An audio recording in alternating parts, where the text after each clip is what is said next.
Hi, I'm Gracie with The Rooted Hearth, and I'm on my journey to my forever homestead. And I am documenting as much as I can for prosperity's sake, and maybe somebody will find it helpful. And you have not seen me for a little bit because 2022 was a year. But 2023 is a new year, and with a new year comes new goals, and hopefully more documentation. But aside from sharing more about what we're doing to get to our forever homestead, we have very focused goals this year around finances. If you will, 2023 will be the year of fixing our finances. And that is because we're not going to get to the homestead we want unless we plan appropriately and make steps to get there. There are a few things I have wanted more than to look out across the rolling hills, peppered with garden beds, and native grasslands, and wagging tails, and know that I am home. But that is not going to happen if I can't secure my finances in a way to allow it to happen.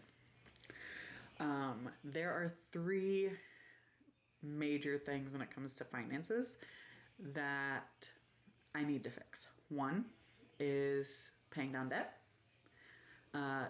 2 is increasing my credit score, and 3 is increasing my savings. And while it would be great to do all of those simultaneously, this year is mainly going to be about paying down debt and improving my credit score. And really our credit score, because my husband is part of this too. But I can't do any of that stuff if I am constantly avoiding finances, which historically I have done. I have such an emotional response when it comes to money and discussing money, even if it's not an issue. I could have all the money in the bank, and if you were to be like, have you paid that bill? Or can you get the check? Or I don't know, can you spot me a 5? I will have heart palpitations and I will want to run away from you. Doesn't matter. I could be a millionaire and I would still have those feelings. I didn't grow up financially secure. I didn't grow up learning the financial education pieces I needed to know. And so a lot of my early adulthood wasn't making good choices.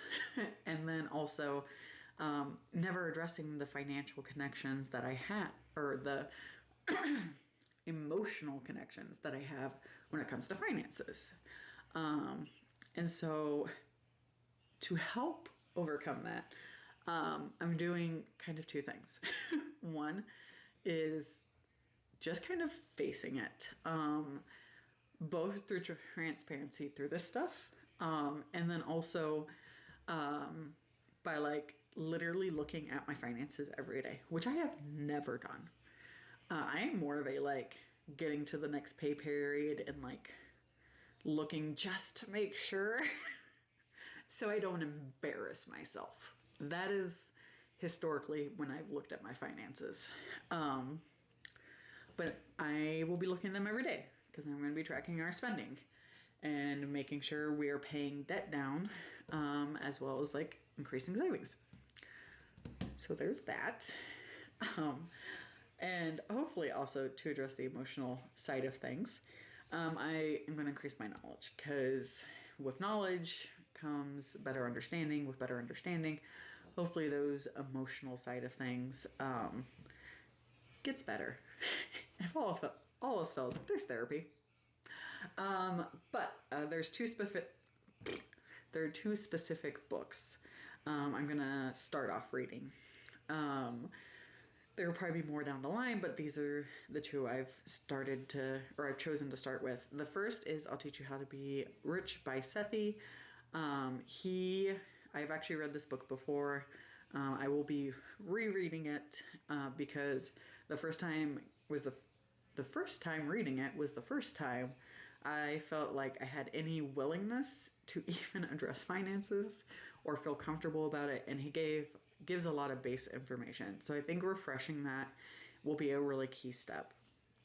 The second book that I will be reading is Financial Feminist: Overcoming the Patriarchy's Bullshit to Master Your Money and Build the Life You Want by Dunlap. And one, who doesn't love a good anti-patriarchy book?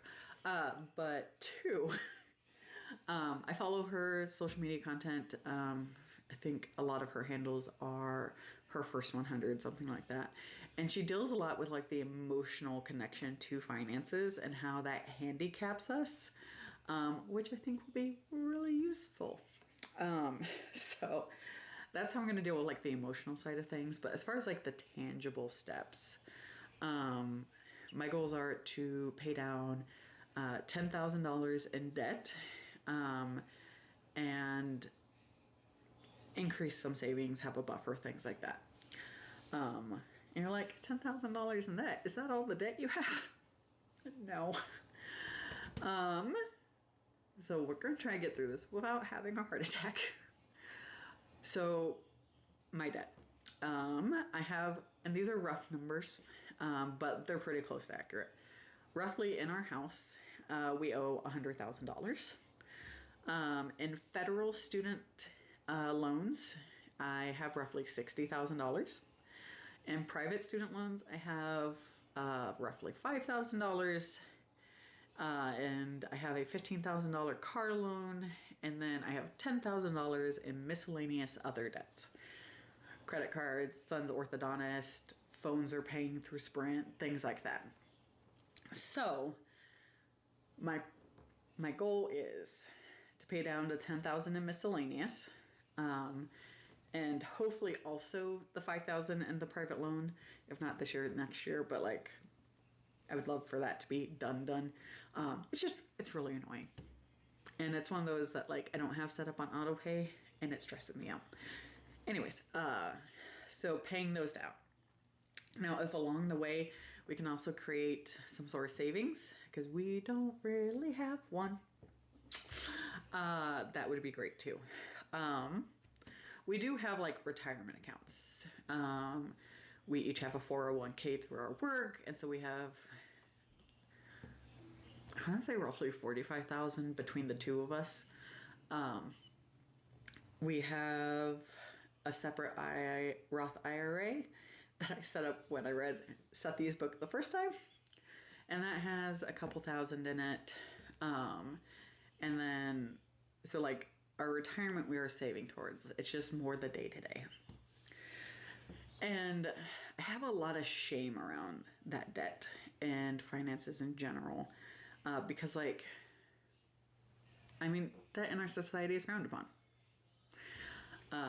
And the lack of action I've taken on a lot of these debts is embarrassing to me. Because I feel like in your 30s, you're just supposed to have all this figured out. And I do not. So I'm working on it. So yeah, the goal is to pay down $10,000 to $15,000 in debt, but definitely 10. And to kind of like start this, I downloaded a like template to track your income and your expenses and all that from Etsy. I'll link it down below. And it was very simple to use. It was very emotionally overwhelming for me. But I did sit down and go through all of our accounts, and as you can tell, I now have a very firm understanding of how much debt we have and all of that. So that was the first step. And then we'll be doing the debt snowball. I'm sure there is a specific person, probably that Ramsey guy, who came up with it. But essentially, we're going to start with the lowest things we have to pay off. And then once those are paid off, roll those payments into the next things, while also paying the minimum payments on everything else.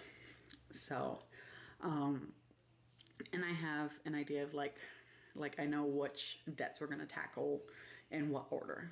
So there's that.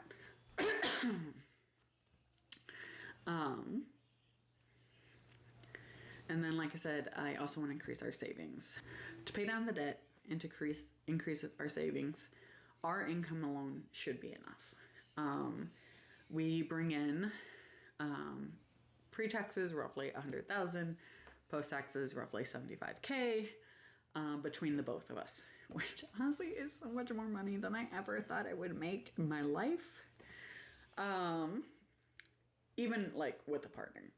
Like when I was young, I thought like 40K. I'd be like ballin'. But anyways, we definitely don't monitor our spending historically. We buy what we want when we want it. We're sad when we can't buy big purchases because we don't have savings. And there are times when like expenses come up that like are stressful because we're not sure how we're going to pay them. December, I hit a deer. We had to pay the deductible for my car insurance, which was $1,000. That stressed us out, but we did it and we made it through. So our income should be enough. And that's definitely where the focus is going to be, is like minimizing our extraneous spending to then have more to pay down debt. But we're also going to like find new ways to increase our income. So we're both in jobs that like we have a pretty set raise we get each year. So we're going to look at outside things to bring income. I have off and on through the years done photography. And so my goal is to have that be more consistent and do more to book it than rather people just be like, hey, you want to do that? I also want to open an Etsy store because I love creating digital things. And then, I mean, I don't imagine this channel is really going to make money, but we are starting content creation around games that hopefully will also create venues that we can, monetize. So hopefully we'll also be able to not only pay down debt, but increase our income so that paying down debt and saving will be easier. And I am sure you guys are tired of hearing me both say debt, savings, money, all of that, because I am. But yeah, that's where we are. The year of 2023 is going to be all about finances. It is going to be uncomfortable. It is going to be stressful. It is going to be important. And it is a key step to get us to where we want to go. Because where we are now is not able to get $300,000 to $500,000 worth of. So 2023 will be the year of finances. It is going to be a stressful year. It's going to be an uncomfortable year. It'll be a year of learning and growing. And we are kicking it off with No Spend January. So that's fun. But it's so important, so key, because we are not going to be able to get our 40 to 80 acres, $500,000 homestead if we don't take key financial steps now. So if you want to see me stressed out, uncomfortable, learning, and probably messing up along the way, hang out with me. Hit subscribe, boop that like button, and we can do this together. I'll see you next time.